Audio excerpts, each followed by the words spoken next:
Are you tired of the Empire restricting your religious freedom and Nord culture here in Skyrim? Then join the fight for independence with the Stormcloaks. A civil war rages in our homeland between the Imperial legions seeking to maintain unity under the Empire and Nord rebels led by Jarl Ulfric Stormcloak who fight for self-rule. This conflict centers on the Empire's ban on Talos worship, which the Stormcloaks see as a direct attack on their culture and way of life. Ulfric aims to secede Skyrim from this crumbling empire and free our people from Imperial oversight. In this documentary, I will convince you why the Stormcloak cause is a justified, even necessary action to preserve our proud Nord traditions and determine the fate of our own land. So, be sure to like and subscribe to join the uprising. With your help and viewership, we can throw off the shackles of Imperial oppression and restore the old ways. A key point of contention in Skyrim's civil war is the Empire's ban on Talos worship, a central tenet of Nord culture, due to the terms of the White Gold Concordat signed after the Great War. This treaty strictly prohibits the open devotion and praise of Talos across the Empire. However, Talos, also known as Tiber Septim, is considered a legendary ruler and a vital god in the Nordic pantheon. His worship is an integral part of Nord identity and heritage. After the Markarth incident violated the treaty, the Thalmor were given permission to brutally enforce the ban within Skyrim, attacking any suspected devotees who dared to openly praise Talos.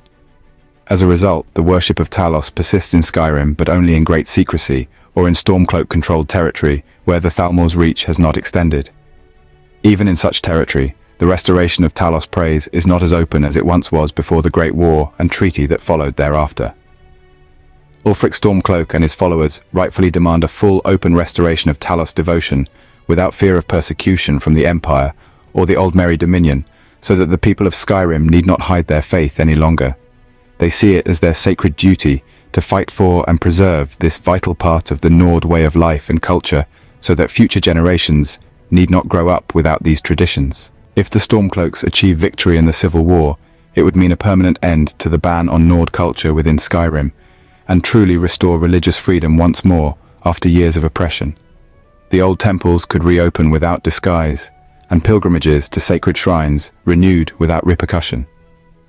Young Nords could be brought up learning the stories and songs praising Talos as a Nord hero of old, and native Skyrim Nords could proudly and openly wear his amulets and worship him through the various customs associated with veneration of Talos.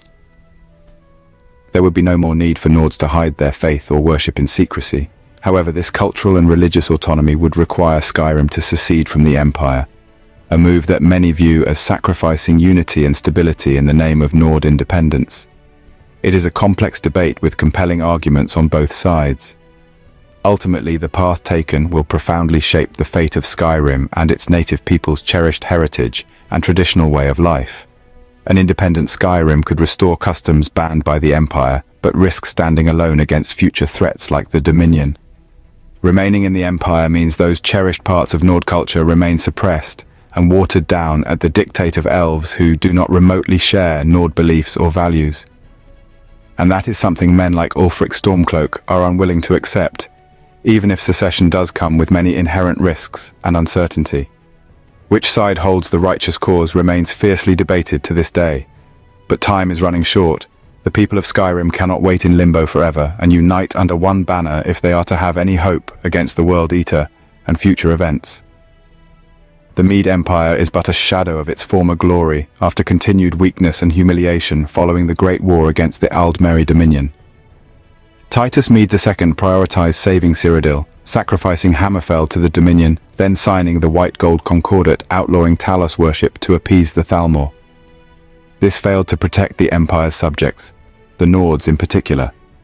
Jarl Ulfric Stormcloak seeks to free Skyrim from this crumbling empire and failed leadership of a false emperor who abandoned his people.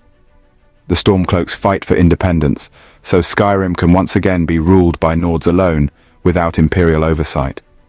Seceding would give Nords control of their territory and resources without Imperial taxation. It is a chance for Nords to independently govern their homeland instead of living under the puppet rulers and Jarls sanctioned by the Empire. Ulfric's claim to the High Kingship promises an end to that puppet show and a return to Nord governance and leadership of Skyrim. Though some argue independence threatens stability and divides Tamriel, Stormcloaks contend the Empire already failed in its duty to provide functioning governance and protect its people.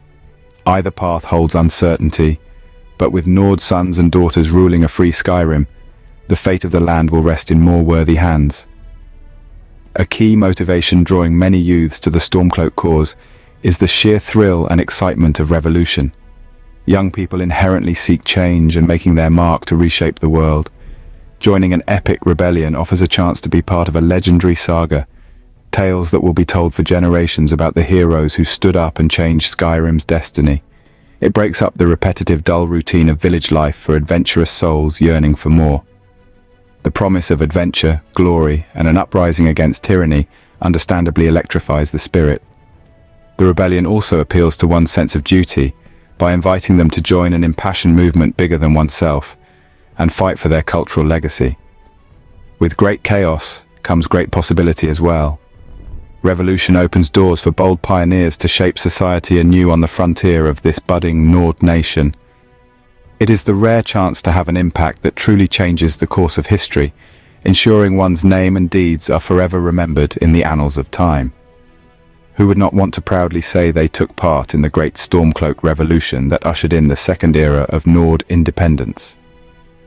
Of course, some contend much of the rousing rebel zeal is born of youthful recklessness that fails to consider the cost of war or grander geopolitics. They see the stirring speeches and banners waving in the wind, but not the trail of death and destruction left after battle's end and the existing order lies broken. However glorious or justified the cause, revolution unleashes immense suffering, homes and livelihoods lost, families rent apart. As alluring as the cry of freedom may sound, the reality rarely matches youthful idealism. The wise understand virtues like gradual, peaceful compromise, but try convincing passionate young spirits craving adventure of that notion. For better or worse, the infectious thrill of rebellion persists and continues to shape Skyrim's future. Ultimately, the Stormcloak Rebellion offers Nords and believers in Talos a chance to take a stand for securing religious freedom, as well as preserving Nord culture and tradition against eradication. An independent Skyrim would no longer have to bow to the struggling Empire's political edicts or endure manipulation and control by the Thalmor. The charismatic Ulfric Stormcloak leads the charge to emancipate Skyrim from what he sees as unjust foreign governance over its native people. Epic songs will venerate this bold uprising to win back Nord rule, values and customs for future generations. Those passionate about preserving their cherished and now dangerously endangered Nord way of life argue that bold, decisive action must be taken while it still can be saved. The Stormcloaks provide that chance for action, to fight and defend your identity and traditions before they are lost to history. So I conclude with asking viewers, will you take up arms with Jarl Ulfric Stormcloak and his rebels to liberate Skyrim from these oppressive external forces?